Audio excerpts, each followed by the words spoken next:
Hi everyone, welcome to तत्सम बोध। आज जो हम पढ़ने वाले हैं वो प्रीवियस वाटर पे जो सीरीज़ हमने की थी फैक्ट्स के बारे में, उसको आगे ले जाने की कोशिश की जा रही है इसमें। और हम लोग इसके अलग अलग पहलुओं को देखेंगे। जो हमने लास्ट जो सीरीज़ थी उसमें ये बताया था कि हम आगे आने वाले इन इन पहलुओं पे बात करेंगे। हो सकता है कि इनके अलावा भी कई सारे डायमेंशन हो जो आगे जाके ऐड हो सकते हैं इसमें, उसको नकारा नहीं जा सकता। पर हाँ, हमने जितना कवर करने की कोशिश किया है उससे आपको एक बेसिक आइडिया मिल जाएगा कि हाँ, वाटर कितना इम्पॉर्टेंट है, हमारे किन किन डायमेंशंस ऑफ लाइफ को टच करता है। जैसे देखिए, यहाँ पर मैंने इतने सारे डायमेंशन और एक्स्ट्रा किया है जो हमने कल पढ़ा था। इसमें जो पहला है इसका है कि सेक्टोरल डिवीज़न। इसमें हम लोग क्या पढ़ने वाले हैं कि हमारे देश के अलग अलग सेक्टर में कितने प्रतिशत यूटिलाइजेशन होता है। ठीक है, जैसे सेक्टर के को समझने के लिए आप यूँ समझिए कि एग्रीकल्चर, हाउस होल्ड और इंडस्ट्री है ना, इनके बीच हम समझेंगे कि कौन कितना यूज़ कर रहा है, कौन कितना एफिशिएंटली कर रहा है और उसमें क्या क्या प्रॉब्लम्स हैं, है ना। दूसरा चीज़ है इरिगेशन। अब जैसे आप सेक्टर अभी पढ़े उसके अंदर फिर हम घुस जाएंगे कि एग्रीकल्चर में इरिगेशन आता है ना, सिंचाई। अब उसमें सिंचाई में हमारे सोर्सेस क्या क्या हैं, यानी पानी अगर आ रहा है तो कहाँ कहाँ से आ रहा है ना, और उसमें क्या प्रॉब्लम्स है और क्या चीज़ ठीक किया जा सकता है। तो ये दूसरा पहलू है। जो इसका नेक्स्ट पहलू है क्रॉपिंग पैटर्न, ये भी एग्रीकल्चर का एक अलग एस्पेक्ट है जिसमें हम लोग जो चीज़ उगा रहे हैं ना, जो फसलें लगा रहे हैं, जो क्रॉप्स लगा रहे हैं, उनके नज़रिए से हम इसको देखने की कोशिश करते हैं। क्योंकि आपको मालूम है कि कुछ फसल के लिए बहुत ज़्यादा पानी चाहिए, कुछ फसलों के लिए कम पानी चाहिए, है ना। तो उन सारे विषयों पे हम चर्चा करेंगे क्रॉपिंग पैटर्न में। एग्रीकल्चरल पॉलिसीज, अब एग्रीकल्चर में ही यहाँ मैंने इनपुट लिखा है, तो हमने देखेंगे कि जैसे आप किसी क्रॉप को आप लगा रहे हो, उसको लगाने के क्रम में बहुत सारी चीज़ें यूज आती हैं। तो उसमें सरकार का क्या रोल है, ठीक है। पॉलिसी की जहाँ भी बात आएगी तो सरकारों का रोल देखा जाएगा कि क्या सही है, क्या गलत है और क्या इसमें और सही किया जा सकता है, क्योंकि वो कहीं ना कहीं वाटर को इम्पैक्ट करता है। ठीक है, उसके बाद जो हम लोग पढ़ेंगे वो वाटर बॉर्न डिजीजेस के बारे में पढ़ेंगे। यानी यहाँ पर एज सच हम साइंस एंड टेक वाली बात नहीं करने वाले कि कौन कौन सा डिजीज वाटर बॉर्न है। हम सिर्फ ये दिखाना चाहेंगे इनसे कि कितना इम्पैक्ट पड़ता है हमारे डिजीज बर्डन पे अगर वाटर सही है या नहीं है। तो उस सिनेरियो की बात की जा रही है। जो उससे अगला और आखिरी वाला एस्पेक्ट होगा हमारा इस लेक्चर में, वो होगा वाटर रिलेटेड डिजास्टर्स। कई सारे ऐसे डिजास्टर हैं जिनमें वाटर का रोल आता है। हम लोग देखेंगे कि ऐसे कौन कौन से हैं और उनका इम्पैक्ट कितना गहरा हो सकता है ना। तो आइए हम इसकी शुरुआत करते हैं। जो पहला मैंने लिखा है सेक्टोरल डिवीजन, इसमें बहुत ही एक रोचक रोचक तो नहीं कहेंगे, इंटरेस्टिंग लोग कहने के लिए कह देते हैं, पर इसमें इंटरेस्टिंग वाली कोई बात नहीं है। पर आपको डिवीजन याद रखना चाहिए कि इसमें एग्रीकल्चर, हाउस होल्ड और इंडस्ट्री, इन तीनों के बीच लगभग 78% वाटर यूज होता है एग्रीकल्चर में। और इसमें 6%, इसमें लगभग 5%, रेस्ट अदर बहुत सारे यूजेज हैं जहाँ पर जो कि इतना इम्पोर्टेंट नहीं है हमारे लिए। पर ये तीनों चीज़ें जो है ना वो खासा इंपॉर्टेंट है। ये तो हो गया कि एक ऊपर से डेटा हो गया। आप एग्रीकल्चर में जानते ही हो मेजरली क्या चीज़ होता है, आप इरिगेशन के लिए यूज़ करते हैं। हाउस होल्ड में किस लिए यूज़ करते हैं, तो आप देखिए ड्रिंकिंग वाटर पर्पस मेन होता है। आप नहाते हो, कई लोग गाड़ियाँ धोते हैं, कई लोग पोछा मारते हैं, है ना, बर्तन धोने में। तो इन सब चीज़ों में हाउस होल्ड में यूज होता है, आपके टॉयलेट्स में यूज होता है ना। फिर इंडस्ट्री में क्या यूज होता है, अगर आप एग्जाम्पल के तौर पे समझना चाहें तो बिजली उत्पन्न जो होता है ना, वहाँ पे आप जाएंगे तो कूलेंट का काम करता है। यानी बहुत सारे मशीन गर्म हो जाती है ना, तो उसको ठंडा करने का भी काम किया जाता है। जैसे न्यूक्लियर पावर प्लांट में अगर आप कोयला वाला बिजली उत्पादन प्लांट है तो वहाँ पर पानी से ही उसको भाप बना के बिजली बनाया जाता है, उसका यूज़ किया जाता है। तो बेसिक फंडा ये है कि इंडस्ट्री में भी पानी यूज होता है। ऐसे कई सारे इंडस्ट्री हैं, जैसे केमिकल इंडस्ट्री है, तो आपके जो कपड़े बनते हैं वो है, यानी टेक्सटाइल्स, पेपर एंड पल्प जो आप यूज़ करते हैं उसमें भी पानी यूज होता है। तो इन सारे जगहों पे पानी बहुत मात्रा में यूज होता है। अब हो क्या रहा है कि इन सब में आप तो एक एनालिसिस कर लेते हो कि यार इतना प्रतिशत है, दूसरा एक एनालिसिस आता है कि आने वाले समय में क्या डिमांड बढ़ने वाला है। आप कैसे सोच सकते हैं कि डिमांड बढ़ेगा या घटेगा। जैसे आप तौर पर लीजिए, एग्रीकल्चर का एग्जाम्पल लीजिए। हमारी जनसंख्या 2011 में 125 करोड़ है, आने वाले समय में इससे बड़ी होते जा रही है। इसका मतलब ये है कि हर कोई को अगर आप भोजन प्रदान करते हैं तो उतना तो प्रोड्यूस भी करना पड़ेगा, और प्रोड्यूस करना पड़ेगा तो ज़्यादा से ज़्यादा खेतों में पानी जाएगा, तभी तो ऐसा होगा। यानी कि इसमें डिमांड बढ़ने ही वाली है, क्योंकि हमें खाने के लिए खाना चाहिए जो कि पानी से प्रोड्यूस होता है। दूसरा, हाउस होल्ड ही ले लीजिए, ये भी सीधा सीधा पॉपुलेशन से कनेक्टेड है। आप जितने ज़्यादा होंगे नंबर में, हर किसी को इतना लीटर पानी अगर सब प्रदान आप करेंगे, जबकि सरकारें आप देख रहे हैं इंक्रीजिंगली ऐसी पॉलिसीज आ रही हैं, है ना, सब लोग इंश्योर करेंगे 50 लीटर्स या 100 लीटर्स। एक बात चर्चा चल रही है कि अलग अलग सरकारें, राज्य सरकारें, केंद्र सरकार का भी अपना योजना है, तो वो लोग इस तरह से अगर फुलफिल करते हैं ये एस्पिरेशंस, तो कहीं ना कहीं डिमांड तो बढ़ेगा ना, क्योंकि आज के टाइम ऐसी स्थिति है कि सबके घर में पानी नहीं है। ठीक है, इंडस्ट्री का ही ले लीजिए, इंडस्ट्री में भी आप देख रहे हैं कि हमारा इंडस्ट्रियल डेवलपमेंट निरंतर बढ़ते जा रहा है। अगर आपको थोड़ी सी जानकारी हो कि इंडस्ट्रियल सेक्टर में मैन्युफैक्चरिंग का ही ले लीजिए एग्जांपल, अभी भी हम अपने पोटेंशियल पे नहीं पहुंचे। आत्मनिर्भर भारत की बात हो रही है कि बहुत सारे इंडस्ट्री लगाने की बात हो रही है, तो इंडस्ट्री आएगी जब, तो उसको पानी की जरूरत भी तो पड़ेगी, तो वहां पर अगर पानी आता है तो डिमांड बढ़ेगा। अब समस्या अभी से ही आनी शुरू हो गई। आप इंडस्ट्री को ही ले लीजिए, टारगेट बहुत ज़्यादा होता है। आप देख रहे हैं कि सिर्फ 5% यूज करता है, पर फिर भी टारगेटेड होता है। इसमें आपको एग्जाम्पल लेना है तो आप कोका कोला का एग्जाम्पल ले लीजिए, पेप्सिको का एग्जाम्पल ले लीजिए। ये दोनों जो एक तरह से सॉफ्ट ड्रिंक मेकर्स हैं, वो भारतीय बाजार का लगभग 96% सॉफ्ट ड्रिंक्स बनाते हैं, और हमारा बाजार है कितना, लगभग $5 बिलियन के आसपास है ना। तो इतने बड़े मार्केट में अब आपने देखा होगा कि तमिलनाडु में एक जगह से कई लोग लोकल प्रोटेस्ट कर रहे थे कि कोका कोला कंपनी बहुत ज़्यादा पानी यूज कर रही है और हमें पानी पीने को नहीं मिल रहा है। तो इस तरह की घटनाएं बार बार आपको दिखाई देंगी। अब बताइए, ऐसी घटनाएं अगर होंगी तो सेंटिमेंट्स कैसा बनेगा? क्या बिजनेस हाउसेस वहाँ लगाना चाहेंगे, है ना। और एक और भी बात है कि क्या इसमें कितनी सच्चाई है, क्या सिर्फ पॉलिटिक्स हो रहा है या इसमें सच्चाई भी है। तो कोका कोला इन लोगों ने केस कर दिया था मद्रास हाई कोर्ट में। वहां से कोर्ट ने भी ये आदेश दिया कि देखिए, जो आसपास के और इंडस्ट्रीज हैं वो कोका कोला से बहुत ज़्यादा पानी यूज करते हैं, तो ये सही नहीं है कि इन्हीं को सिर्फ टारगेट किया जाए। पर फिर भी अब क्या कर सकते हैं, आप टारगेट बन गए हैं, लेकिन हमारे लिए ये क्या इंपॉर्टेंट है कि इस मुद्दे से पिक आउट कीजिए कि हाँ देखिए, वाटर एक प्रॉब्लम दिन प्रतिदिन होते जा रहा है, और आने वाले समय में ये बहुत बड़े स्तर पे प्रॉब्लम दिखाई देगा। क्योंकि जब लोगों को पीने का पानी नहीं मिलेगा और इंडस्ट्री फंक्शन कर रही होगी पानी पे, तो लोगों का अल्टीमेट विरोध सीधा सीधा दिखेगा, और कोई आपके क्रोध को यूज कर सकता है। कौन यूज कर सकता है? लीडर्स अलग अलग। तो इस तरह से इन सेक्टर्स के चैलेंजेस भी हैं। इसलिए अब इन चैलेंजेस को ओवरकम करने के लिए क्या किया जा रहा है? आप हाउस होल्ड में देखते हो तो आप तो लगभग न के बराबर इसमें कोई एफर्ट लोग लगा रहे हैं, पर फिर भी कुछ लोग ऐसे हैं जो कंजर्व करना चाहते हैं। जैसे आरओ वाटर लगाते हैं तो जो वो साफ करता है उसके साथ साथ बहुत डर्टी वाटर निकलता है, तो कई लोग रिस्टोर कर लेते हैं उस पानी को और बाद में जैसे टॉयलेट में यूज़ कर लेते हैं। तो वो एक जस्ट सिंपल मेथड है। दूसरा, जो हमारे प्रधानमंत्री जी ने भी कहा था कि आप माउथ वॉश कर रहे हैं तो टैप उसको खुला ना रखे, उसको बंद कर दे फॉर द टाइम बिंग। तो ये छोटी छोटी चीज़ें जो है ना, उससे हाउस होल्ड में सेविंग्स हो सकती है बहुत बड़े स्तर पे, क्योंकि हमारा देश इतना बड़ा है। इंडस्ट्री में क्या लोग कर रहे हैं, तो जीरो डिस्चार्ज की पॉलिसी चल रही है कि उसको इस तरह से वेस्ट वाटर मैनेज कर लो इन कैंपस ही, की बाहर डिस्चार्ज करने की जरूरत ही ना पड़े, है ना। ऐसा माना जाता है कि 1 लीटर अगर आप वेस्ट वाटर डिस्चार्ज करते हैं बाहर में, तो लगभग 6 से 8 लीटर साफ पानी को और गंदा कर देता है। तो आप सिर्फ इस 5% पे मत जाइए, जो बाकी मिला के होगा तो लगभग क्यूमुलेटिव 35 से 50% पानी को ये गंदा कर देता है। क्योंकि गंदा पानी हो जाएगा तो फिर वो अनफिट फॉर यूज हो जाएगा, आप तो उसको यूज कर नहीं पाएंगे। तो इस तरह की चीज़ें की जा रही है। जो एग्रीकल्चर में करने की बात है वो आगे के 2-3 फैक्टर्स में हम लोग डिस्कस करने वाले हैं। तो आई होप कि आपको सेक्टोरल डिवीजन वाले चीज़ें समझ में आई होंगी। जहाँ तक इरिगेशन की बात है, तो इरिगेशन में भी सोर्स मैंने कहा था आपको थोड़ा सा जब बताते वक्त, कि इरिगेशन में आप देखेंगे कि लगभग 64% हम लोगों ने ग्राउंड वाटर से यूज करते हैं। यानी आप गांव में रहते होंगे तो देखते होंगे कि बोरिंग लगा के नीचे से आप एक्सट्रैक्ट कर रहे हैं, है ना। पीने के लिए तो यूज करते हैं वो अलग बात है, लेकिन खेती के लिए भी, है ना, बोरिंग लगाए हैं और नीचे से खींच रहे हैं, तो कहाँ से आ रहा है? ग्राउंड वाटर से आ रहा है। तो लगभग 64% जो खेती में अभी ये जो प्रोवाइड कराया जा रहा है पानी, वो ग्राउंड वाटर से है। लगभग 23% कनाल से है, यानी नहर से, और लगभग 2% टैंक से।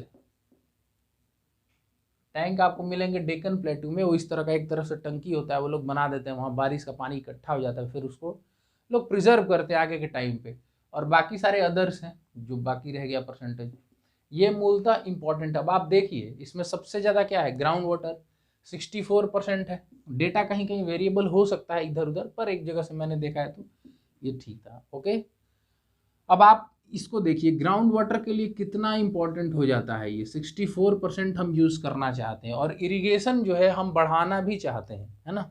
अब इरिगेशन आप बढ़ाएंगे तो निश्चित तौर पे ग्राउंड वाटर का भी एक्सट्रैक्शन ज़्यादा होगा।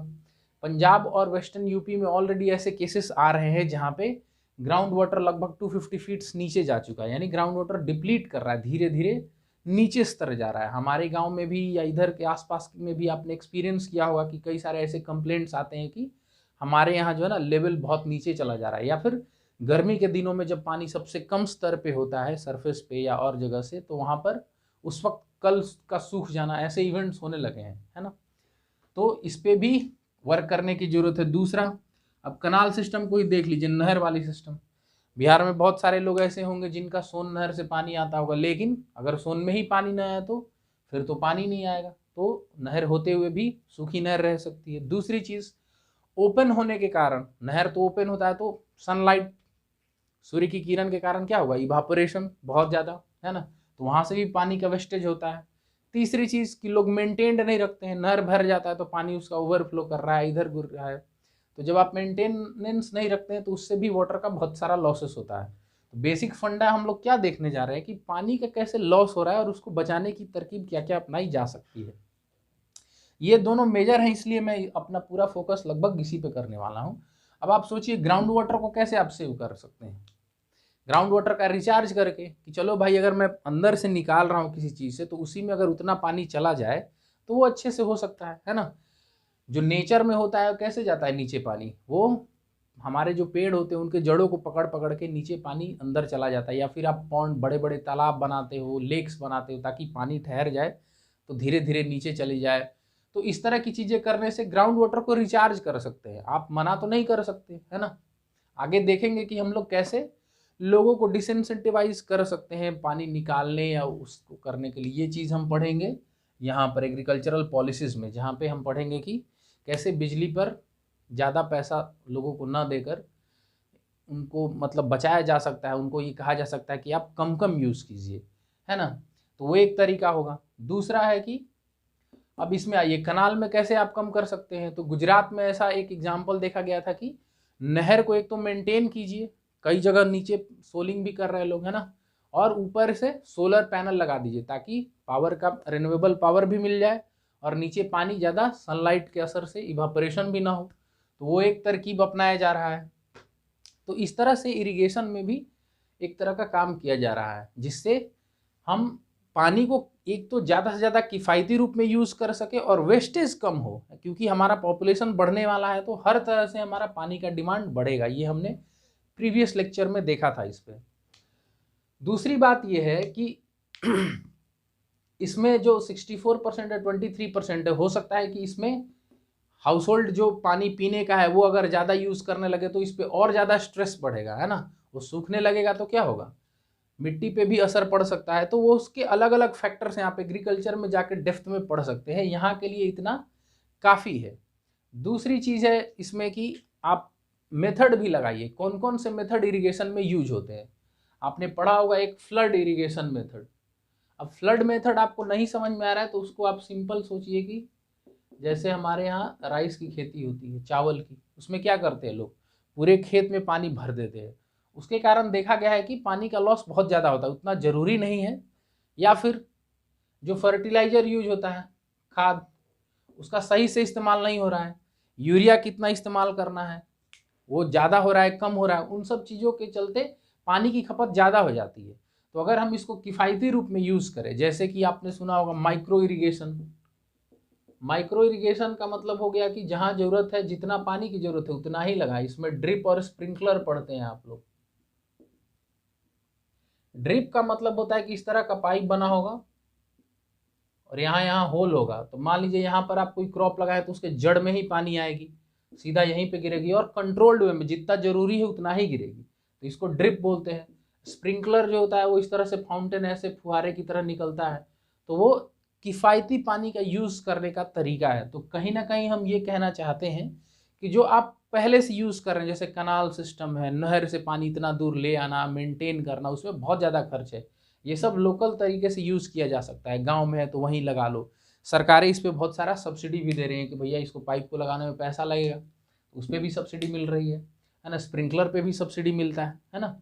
तो ये सब चीज़ें करके हम लोग उस तरह के मेथड से बच रहे हैं। तो इसे देखा क्या गया है कि इसमें जितना पर हेक्टेयर, 1 हेक्टेयर में जितना पहले उपज होता था उससे ज़्यादा उपज भी हो रहा है और पानी की खपत भी कम हो रही है। तो दोनों तरह से विन विन सिचुएशन है।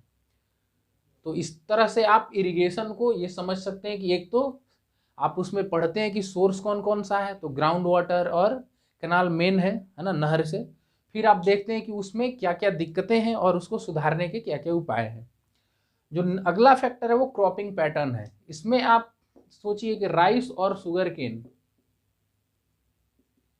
ये दो ऐसे फसल है जो लगभग ये जितना इरिगेशन आप सिंचाई का पानी यूज करते हैं उसका 60% पानी सिर्फ इन्हीं दो फसलों में यूज होता है। अब क्या ये फसल इतना ज़्यादा इंपॉर्टेंट है? बिल्कुल, हमारे यहाँ का स्टेपल फूड क्रॉप है। बिना चावल के कैसे लोग खाएंगे? तो चावल जरूरी है और चीनी भी जरूरी है। चाय से लेके मालपुए तक सारा जितना भी बनाते हैं आप, तो वहाँ पर जरूरी है चीनी, है ना। तो लेकिन क्या इसमें कुछ ऐसे चेंजेस किए जा सकते हैं जिससे पानी कम हो यूज इनके प्रोडक्शन में? तो मैंने अभी अभी थोड़ी देर पहले बात किया था कि माइक्रो इरिगेशन हम यूज कर सकते हैं। माइक्रो इरिगेशन का मतलब हम सप्लाई जितना पानी कर रहे हैं उसी को कंट्रोल करके किसी तरह से पानी को कम लगाएं। दूसरी चीज है कि आपने सुना होगा कि वैरायटी भी अलग अलग आता है। अब काले धान की वैरायटी आती है, कुछ लोग सोनम चावल खाते हैं। तो अलग अलग तरह का वैरायटी बना के भी आप ऐसा बनाइए जो पानी कम खपत करता हो, है ना, कि कम पानी में अच्छी उपज हो और ज़्यादा उपज हो। तो उस तरह का वैरायटी आप कर सकते हैं। दूसरी चीज़ है कि चावल कहाँ लगाना चाहिए। नेचुरली देखिए, हमारे पूरे भारत को अगर आप देखेंगे तो आपको पता चलेगा कि कुछ ऐसे राज्य हैं जहाँ बारिश बहुत ज़्यादा होती है, कुछ ऐसे राज्य हैं जहाँ सूखा लगभग बार बार पड़ता है। तो आप एक कॉमन सेंस लगा के सोच सकते हैं कि क्या जहाँ सूखा पड़ता है वहाँ ऐसे फसल लगाने भी चाहिए या कोई और फसल लगाना चाहिए। तो इस तरह की बातें भी आती है, तो उसके हिसाब से हम लोगों को फसल भी लगाना चाहिए। ठीक है। तो इस तरह से क्रॉपिंग पैटर्न का मतलब यही हो गया कि किस किस जगह पे कौन कौन सा क्रॉप लगा है, क्या वो नेचर के साथ संगत है कि नहीं है। जैसे नेचर के संगत का मतलब अगर वहाँ पानी हो रहा है तो पानी वाला फसल लगाइए, अगर पानी कम है तो कम पानी वाला लगाइए, है ना। उससे क्या होगा, सबको फायदा होगा और पानी की खपत भी कम हो सकती है। तो इसमें ये सब चीज़ें करने की ज़रूरत है। इससे अगला है कि एग्रीकल्चर पॉलिसी। अब जैसे सरकार क्या क्या आपको इनपुट देती है, अगर आप थोड़ा भी जानते होंगे तो आपको मालूम चलेगा कि इलेक्ट्रिसिटी पे सब्सिडी मिलता है अगर आप उसको खेती में यूज़ कर रहे हैं तो। दूसरा, फर्टिलाइजर पे सब्सिडी मिलता है। अब एक इलेक्ट्रिसिटी पे सब्सिडी मिलने का एक घाटा क्या हुआ है कि जब आप किसानों को ये कहते हैं कि आप कितना भी मोटर चलाइए, आपको पैसा जितना बिल लग रहा है आप जमा कर दीजिए, सरकार उसका पूरा पेमेंट कर देगी। इससे दिक्कत क्या हो रहा है कि लोग जबरदस्ती पैर भी धोना है तो मोटर चला रहे हैं ना। जिन इलाकों में खास करके वेस्टर्न यूपी, पंजाब, हरियाणा आप जाएंगे तो वहाँ हर एक लोगों का खेत एक तरह से चकबंदी सिस्टम हो गया है। वो अपने 10-10 बीघा का एक एक प्लॉट बनाए हुए हैं और वहाँ पे समरसेबल बड़े बड़े गलाए हुए हैं। तो वो लोग मुंह भी धोना है तो समरसेबल चला दे रहे हैं क्योंकि बिजली तो फ्री है, कोई टेंशन नहीं है ना। उसी तरह से फर्टिलाइजर में भी है, जैसे यूरिया खाद आपको उस पर सब्सिडी मिल रहा है तो आप फ्री में, मतलब आपको कम पैसा लग रहा है तो आप बहुत ज़्यादा यूज़ कर रहे हैं। जबकि इसका एक रेशियो होता है फिक्स्ड कि नहीं इतना ही यूज़ करना चाहिए। जैसे आप दवा को ही ले लीजिए, अगर आपका हेल्थ ख़राब होता है और आपको 10 टैबलेट किसी चीज़ का दिया जाता है तो ऐसा तो नहीं कहा जाता है कि 2 टैबलेट एक ही दिन खाना। नहीं, अगर एक एक दिन खाना है उससे ही ठीक होगा तो एक एक दिन ही खाना चाहिए। यानी डोजेस कितना ज़रूरी है, ये खेती में भी, फर्टिलाइजर में भी ये चीज़ इम्पैक्ट करता है कि किस तरह से पानी का यूज़ होगा, क्योंकि ज़्यादा खाद ज़्यादा पानी को सोखता है। तो इन दोनों में चेंज क्या प्रपोज किया गया है कि इसके जगह पे कई लोगों का कहना है कि भैया जितना पैसा आप इस तरीके से देना चाहते हैं उतना एक मुफ्त बैंक अकाउंट में दे दीजिए, उतना खेत के आधार पे कि 1 हेक्टेयर खेत अगर आप खेती करते हैं तो इसमें सारा कुल मिला के इतना पैसा आपको दे दिया जाएगा। ऐसा एक एक्सपेरिमेंट तेलंगाना में हुआ भी है ना। तो हो सकता है कि आने वाले टाइम पे सरकार आपको खाद की सब्सिडी या बिजली की सब्सिडी या ये सब चीज़ न देकर एक क्यूमुलेटिव 4,000 रुपये दे देगी पर हेक्टेयर खेत पे। मान लीजिए कि आपको इतना मिला और आप जाइए, क्योंकि अब इसमें क्या होगा, जब आपके पास पैसा आएगा, समझिए कि आपके पास 4,000 रुपये आ गए, तो अब आप उसको किफ़ायती से किफ़ायती यूज़ करना चाहेंगे। आपका तो ध्येय क्या होगा कि कम से कम लागत में खेती भी हो जाए और कुछ पैसा बच जाए, तो विन विन सिचुएशन है कि नहीं। तो इस तरह से हो सकता है कि आने वाले समय में ये चीज़ हो, क्योंकि ये अच्छा है और वो पानी को बचाने के लिए भी है। इसमें अगला पहलू जो है वो वाटर बॉर्न डिजीजेज है। इसमें एक डेटा कोट किया जाता है कि लगभग 1/5 जो डिजीज बर्डन है इंडिया का, यानी जो रोग होता है वो कहीं ना कहीं पानी से रिलेटेड होता है। इसमें एक और डेटा ये है कि लगभग 3.5 लाख 3.29 लाख चिल्ड्रेन अंडर 5, ये लोग हर साल इंडिया में डेथ होता है। किसके कारण? डायरिया के कारण। अब आप सोचिए, इतना तो कोरोना में भी लोग अब तक नहीं मरे, तो डायरिया कितना खतरनाक है आपको ये बात एहसास नहीं होता, क्योंकि ये आपके हो सकता है कि आपके कंफर्ट में आपको नहीं दिखा हो, लेकिन पूरे भारत में इतने लाख लड़के मर रहे हैं। ये सिर्फ एक डिजीज है, ऐसे कई सारे डिजीजेज हैं। कहने का अर्थ ये है कि ये क्यों ऐसा हो रहा है? ऐसा इसलिए हो रहा है कि सबको जो पानी मिल रहा है पीने का, वो कहीं ना कहीं पॉल्यूटेड है ना। उसमें अलग अलग रोग के शुक्राणु विक्राणु सब कुछ उसमें, वायरस है ना, अलग अलग तरह के बैक्टीरिया है, तो कहीं ना कहीं वो असर करते हैं, आपके खान पान को असर करते हैं, आपके बॉडी को कमज़ोर कर देते हैं, है ना, और आप अलग अलग तरह के डिजीज से ग्रस्त हो जाते हैं। तो ये एक दर्शाता है कि हमें क्यों ज़रूरी है क्लीन वाटर, खास करके पीने का पानी, साफ पानी सबको मिले, तो क्या होगा, सरकार का डिजीज बर्डन कम होगा, पैसा सरकार का इस पर कम खर्च होगा। कैसे सोच सकते हैं आप? सोचिए, आयुष्मान भारत योजना में सरकार 5 लाख देने की बात कह रही है। अब मान लीजिए आपके पास आयुष्मान कार्ड है, ठीक है, और अगर आप डिजीज से पीड़ित हो रहे हैं, बड़े बड़े रोग से, तब जाके आप हॉस्पिटलाइजेशन में उसको यूज कर रहे हैं। अगर वो चीज़ ना हो तो बचाया जा सकता है खर्च, और लोग स्वस्थ होंगे तो वो सबके लिए अच्छा होगा। तो इस तरह से इसका ये पहलू भी है। तो जब आप मान लीजिए कोई वाटर पॉलिसी पे सरकार के बारे में लिखना चाहते हैं, या फिर आपके एग्जाम में ये क्वेश्चन ही आ जाता है कि जैसे जल जीवन मिशन है, जिसमें कहा गया है कि सबको 2024 तक पाइप ड्रिंकिंग वाटर पहुंचाने की बात की गई, क्लीन, तो आप उसमें ये तर्क दे सकते हैं कि हम इन चीज़ों में रोक लगा सकते हैं अगर हम क्लीन वाटर पहुंचा देंगे सबके घर में, ठीक है। दूसरी चीज़ है, इसी से रिलेटेड आप पढ़ते होंगे कि कई सारे गांवों में आर्सेनिक और फ्लोराइड कंटेंट हो गया, तो उसका एक वजह भी हो जाता है कि आर्सेनिक के कारण कुछ और रोग हो गया, है ना, या फिर फ्लोराइड के कारण ऐसा हो गया, या फिर आयरन के कारण हो गया। अब सोचिए, ये सब चीज़ें क्या पहले नेचर में एग्जिस्ट नहीं करती थी? मैं आपको एक एग्जांपल से बता रहा हूँ कि ये पहले भी ऐसे थी, लेकिन अभी ये क्यों विकराल रूप धारण कर लिया। मान लीजिए ये एक टब है, ठीक है, पानी पहले इतना था, मान लीजिए, है ना, ये 10 लीटर पानी था टोटल, और उसमें 1 केजी लगभग मान लीजिए कि आर्सेनिक था, ठीक है। अब हो क्या रहा है, आप पानी नीचे से निकाले जा रहे हैं ऐसे, सॉरी मतलब आप यहाँ मान लीजिए चापाकल यूज करते हैं, बार बार पानी निकाल रहे हैं, लेकिन जो बारिश का पानी इसके अंदर जा रहा है, जितना आप निकाल रहे हैं और जितना जा रहा है उसमें अंतर हो जाए। सपोज कीजिए कि आप 10 बाल्टी 10 बकेट निकाल रहे हैं, लेकिन 5 बकेट जा रहा है, तो होगा क्या, ओवर पीरियड ऑफ टाइम, कुछ समय के बाद ये जो लेवल यहाँ तक था वो घट के कहीं यहाँ तक आ जाएगा, फिर घट के कहीं यहाँ आ जाएगा। अब मान लीजिए ये जो 10 लीटर यहाँ था वो घट के 8 लीटर पे आ गया, लेकिन आर्सेनिक तो वही का वही रह गया। तो अब जो उसमें मात्रा होगी आर्सेनिक की बढ़ जाएगी अपने आप, क्योंकि पानी 2 लीटर कम हो गया, है ना। आप इसको एक और मेथड से समझ सकते हैं कि घर में आप 1 गिलास दूध पीते हैं, उसमें 1 चम्मच चीनी डालेंगे तो कितना मीठा लगेगा, अगर आधे चम्मच चीनी कर देंगे तो कितना मीठा लगेगा, या फिर 1 ही चम्मच चीनी करिए, दूध की मात्रा कम कर दिए तो ज़्यादा मीठा लगेगा। तो ये चीज़ वही है कि आर्सेनिक, फ्लोराइड और आयरन ऑलरेडी पहले से थे वहाँ पे और अभी भी हैं, लेकिन हमने पानी का जो मात्रा है वो कहीं ना कहीं कम कर दिया, क्योंकि हम ग्राउंड वाटर को एक्सट्रैक्ट करते जा रहे हैं। तो इसके कारण भी अलग अलग तरह के रोग हो रहे हैं। तो इसलिए सरकार का फोकस ये भी है कि इन सारे जितने भी पीड़ित इलाके हैं ऐसे, उनको भी टैकल करने की व्यवस्था की जाए, ठीक है। जो आखिरी है इसमें वो है वाटर रिलेटेड डिजास्टर्स। अब आपको पता होगा कि फ्लड, बाढ़, ड्रॉट, सूखा या साइक्लोन, ये 3 ऐसी चीजें जहां पानी से बहुत ज्यादा भयावह त्रासदी आती है। फ्लड में क्या होता है, बहुत सारा पानी आ जाता है, आपके घर तक आ जाता है। अब घर तक आएगा तो साफ पानी तो आएगा नहीं, वहाँ से तो साफ आया था, लेकिन नाला नहर सबसे होते हुए सब जगह। तो बेसिक बात यह है कि गंदा और साफ पानी सब मिक्स होके, जहाँ साफ पानी का भी जगह था, जैसे आपके नदी नाले थे, तालाब था, है ना, वो सबको भी गंदा करके चला गया। आपने देखा होगा कि फ्लड के खत्म होने के बाद तुरंत महामारी पहले फैल जाती थी, अब भी कई जगहों पे फैल जाती है ना। तो उसके कारण क्या हो जाता है, एक अलग तरह का डिजीज बर्डन भी क्रिएट होता है और पानी खुद भी पोल्यूटेड हो जाता है ना। ड्रॉट को ही देख लीजिए, सूखा जब पड़ता है तो क्या होता है, ग्राउंड वाटर का इन जनरल सूखे का बहुत सारा डेफिनेशन है, लेकिन जो कॉमन साइकी में बसा हुआ है, जो हम लोग समझते हैं, उस ऐसा लगता है कि सूखा पड़ गया, नहीं बारिश कम हुई है उस साल, है ना। तो उससे क्या प्रॉब्लम होगा, उससे प्रॉब्लम होगा कि आप जबरदस्ती चापाकल से ज़्यादा पानी निकालेंगे, है ना, तो फिर ये सारी प्रॉब्लम, है ना। साइक्लोन में क्या होता है, बहुत तेज हवाएं घूमते घूमते आती है, अपने साथ बारिश भी लेके आती है। तो जिन जगहों पे एंटर करती है वहां पर, जैसे खास करके समुद्र के किनारे जो बे ऑफ बंगाल में है, वो सारे इलाके बहुत ज़्यादा अफेक्टेड होते हैं इससे।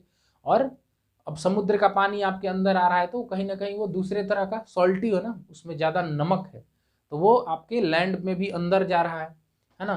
दूसरी चीज़ है कि समुद्र से भी मान लीजिए समुद्र का स्तर बढ़ रहा है धीरे धीरे, क्योंकि ग्लोबल वार्मिंग इफेक्ट है, क्लाइमेट चेंज के कारण है। ये सारी चीज़ें हम लोग आगे पढ़ेंगे, पर इतना है कि बहुत ज़्यादा आपके पर्यावरण में बदलाव के कारण ऐसी बातें हो रही हैं, तो नमक वाला पानी अंदर घुस रहा है ना, और उसके कारण क्या हो रहा है, जो आपका पहले से साफ पानी था वो भी अब खराब होते जा रहा है। तो ये सारे ऐसे पहलू हैं जहाँ पर बहुत सोचने की ज़रूरत है, और इसमें भी आपको सतर्क रहने की ज़रूरत है। तो इसलिए वाटर को इतने वृहद रूप से समझना बहुत ज़्यादा ज़रूरी था। इन 2 लेक्चरों में मुझे लगता है कि हमने वाटर के अलग अलग पहलू पे बहुत सारी बातें की हैं। अगर फिर भी कुछ ऐसा रह जाए तो मैं अगला एक और लेक्चर बना के देखूंगा। आई होप कि आपको समझ में आया होगा। Thank you.